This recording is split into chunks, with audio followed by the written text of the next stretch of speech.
आखिर ऐसा क्या हुआ कि स्वयं भगवान शिव को अपने परम भक्त की रक्षा के लिए यमराज को रोकना पड़ा। श्रीमद् भागवत पुराण और अन्य पुराणों में एक अद्भुत प्रसंग आता है।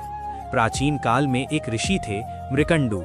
उन्होंने घोर तप कर संतान की कामना की।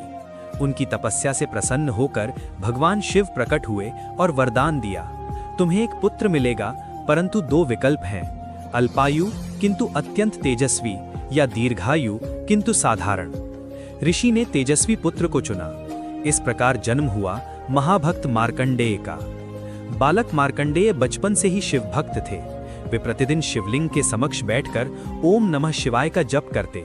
समय बीतता गया, पर एक सत्य अटल था, उनकी आयु केवल 16 वर्ष निर्धारित थी। जैसे जैसे 16वां वर्ष निकट आया, माता पिता शोक से भर उठे, लेकिन मार्कंडेय के मुख पर भय का नाम नहीं था। उन्होंने निश्चय किया, यदि मृत्यु आएगी तो मैं शिव चरणों में रहूंगा। निर्धारित दिन आ पहुंचा। यमदूत उन्हें लेने आए, परंतु बालक अडिग रहे। अंततः स्वयं यमराज प्रकट हुए। उन्होंने अपना पाश फेंका, किंतु मार्कंडेय शिवलिंग से लिपट गए। अचानक पाश शिवलिंग को स्पर्श कर गया। उसी क्षण शिवलिंग फट पड़ा और प्रचंड प्रकाश के साथ भगवान शिव प्रकट हुए। उनका रौद्र रूप देखकर दिशाएं कांप उठीं।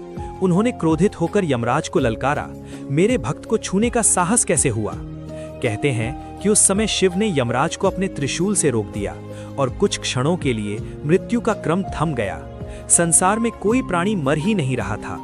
देवताओं ने आकर प्रार्थना की, प्रभु सृष्टि का संतुलन बनाए रखें। तब शिव शांत हुए और मार्कंडेय को चिरंजीवी होने का वरदान दिया।